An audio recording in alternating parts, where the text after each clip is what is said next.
This audio presentation of Neville Goddard's The Shaping of the Unbegotten is brought to you by audioenlightenment.com. Copyright 2012, all rights reserved. The Shaping of the Unbegotten. We are told in Paul's letter to the Ephesians 5:1, "Be imitators of God as dear children." So we must find out what God did. We are told He called a thing not seen as though it were, and the unseen became seen. Romans 4:17. The one who had the vision, and I turned to one, that is Blake. And Blake said, "Many suppose that before the creation all was solitude and chaos." This is the most pernicious idea that can enter the mind, as it takes away all sublimity from the Bible and limits all existence to creation and to chaos. But listen to the next statement. Eternity exists, and all things in eternity, independent of creation, which was an act of mercy. No scientist today believes that. They think we came out of chaos. They think the whole thing began to evolve out of something that wasn't. And here one with vision tells us, eternity exists, and all things in eternity, independent of creation, which creative act was a merciful act. Now, what does he mean by it? Well, I have had a vision, and I know that Blake is telling the truth. So I am telling the truth based upon my vision. Everything in this world is forever. What you now see, what former people saw, what they are going to see, everything is forever. These are parts of the eternal structure of eternity. This body, this little lectern, everything in the world is but a little part of the eternal structure of eternity. It didn't come into being at all. It always was. All the stars, everything on earth, all part of the eternal structure of eternity. Now he speaks of creation as an act of mercy. And here you are as body. I am as a body, and all these bodies everything. And then God said, "Let us make man in our image, after our likeness." Genesis 1:26. For here man is part of the structure of the universe. But here God is saying, "Let us make man in our image after our likeness." And that is an act of mercy. And so he takes man as I would take a tree and say to you, "Let us make a tree and mold it into our being after our likeness. Let us give to it the qualities that we possess, our creativity." It can't create in itself. It is simply the universe, and it's all part of the structure. The whole vast world is simply the universe, and it's all a part of the structure. And God is shaping himself now. God, the Unbegotten, is begetting himself. And so he begets himself in me. He begets himself in you. When he completes the act of begetting himself in us, we are God. We are that which could now use the same structure to beget anything that we can conceive of. So God takes man, part of the eternal structure of the universe, and begets himself in man. And when he begets himself in man, the state begotten is the one who begot it. God and man, or the thing that came out of man by God's act, are God. Now I am told, let the individual imitate God as a dear child. I am told, everything is. Eternity exists, and all things in eternity, independent of creation. Now I am going to create. God was the creator. It all exists, independent of creation. So how would I do it? I can't think of anything that doesn't exist. I think of you in unnumbered states of mind when you like me, dislike me, you're sympathetic, unsympathetic. I can think of you in unnumbered ways. But I want to create something now. I want to create something that is lovely for myself. So I bring you into my mind's eye, and I bring another into my mind's eye. And then I have in my imagination a little party. Say a cocktail party, a tea, a dinner, and I control the imagery that I have brought into my mind, for it all exists in eternity. But I bring you without your knowledge, without your consent. Then I control the entire moment of time, make it a minute or 5 minutes, any time, not too long, I control it. But I so arrange the imagery that it implies something other than what it was prior to the arrangement. I bring you all into my mind's eye and allow you to hear something that is taking place. I allow you to see me as you would see me were things as I desire them to be, and so I am begetting something. I am actually shaping myself, the unformed upon the formed. For all things in this world are already part of the structure of eternity, every being. So I bring a being. It is part of the structure. I bring another being. It's a man, another being. It's a woman. And so I arrange them in my mind's eye that when I put them into that form, they see me as they would see me, were my dreams realized. It's my dream I am begetting, but I am begetting on the structure of the universe, that which did not exist. So you and I as living souls did not exist, but the structure, this garment, always existed. These garments existed, everything in the world existed, but we living souls did not.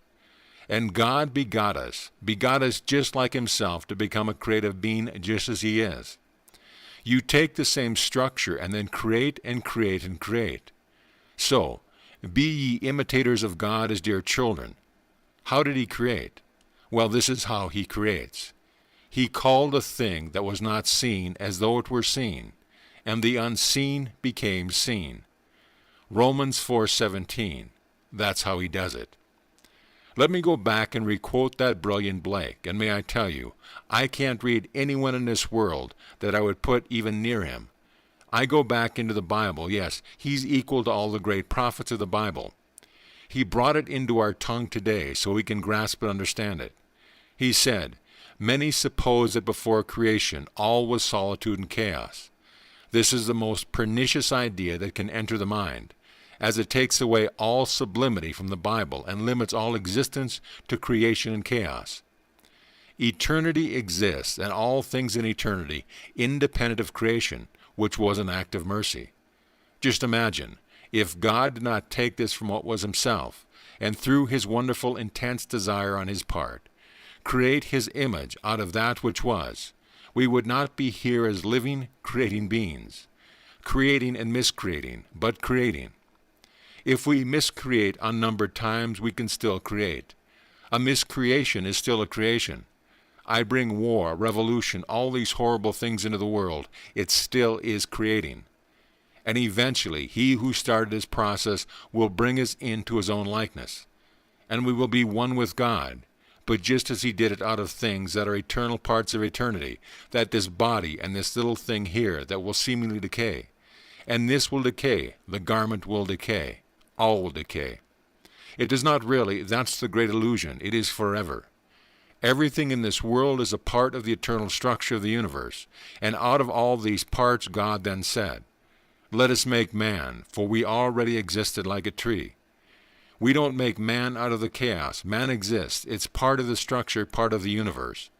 But now let us make man as part of the structure of the universe, and let us now make him after our image, after our likeness.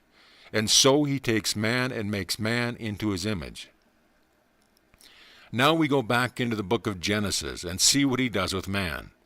A word used in the book is the tree of life, where man in some strange way is expelled because he may eat of the tree of life before he's prepared. Well, if you have a concordance, I have James Strong's concordance. The word tree is defined as the spine, backbone, the carpenter, the gallows. Who is hanging on the gallows? It is called the gallows. This word, the tree, is the gallows. It is the spine, the backbone, the carpenter. In other words, the builder, the potter, the creator. There he hangs upon the tree. Well, the tree is a spine. It is the backbone. And after unnumbered planes on this calling it man, he brings out this something that is entirely different. It is himself. It is shaped because he is the unbegotten, and he is shaping himself upon a form. Just as I would take the potter, I would mold the clay upon some form and mold it to my heart's desire. God is molding himself upon man, and when he has completed the act as he desires it, there are 3 definite stages where he reveals the completed work. He molds us and molds us, making us ever more sensitive, ever more creative, ever more like himself. And when he is satisfied that we are just like he unveils his work. And the unveiling of the work begins with the awakening of himself, and that is called the resurrection. He awakes in the individual in whom he has completed the work, and that awakening in the Bible is the resurrection. Then, after the resurrection, he goes through an act like a birth, and he is born from above. And he is self-begotten, because the individual who is born cannot conceive of being sired by anyone other than himself. He can't for one moment. Then he awakes in the tomb of his skull. Believe that he is other than himself, and when he comes out of his own skull, he cannot have any feeling, any sensation of having any father or mother. So if he is born, then he must be self-begotten. God is so begetting himself, that when he begets himself, the thing begotten is God, and he comes out just self-begotten. Then comes a second stage, where he has the experience of being a father. Until that moment he didn't realize that he was, and now, strangely enough, when he sees the symbol which reveals to him fatherhood, there is no mother. He is the father of God's only begotten Son, and he knows now who he is. It took the Son to reveal to him who he really is. David is a son. And then comes the third symbol, and the third symbol is where the entire veil that separated the two is torn from top to bottom. From the top of his skull to the bottom of his spine, he is severed in two. Hebrews 10:19 tells you the purpose of that severance. What happened from that moment on, the two became one. They are not two anymore. They were separated by a veil, and the veil was the body of God, and it is torn, the entire thing, from top to bottom. And then, strangely enough, you see yourself. May I quote Blake again?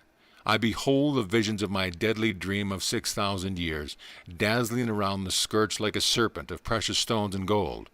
I know it is myself, O my divine Creator and Redeemer. Jerusalem 196. At that moment you see the being that created you, and you are the very being who created you. It's a self-creation. God begot himself on the mold called man.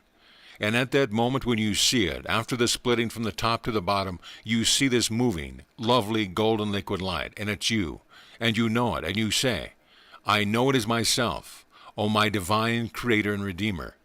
And then you, as the very being who created you, move up in serpentine form right into Zion. For all go into Zion, all go into the New Jerusalem. So creation is an act of mercy. Now, let us go into the silence.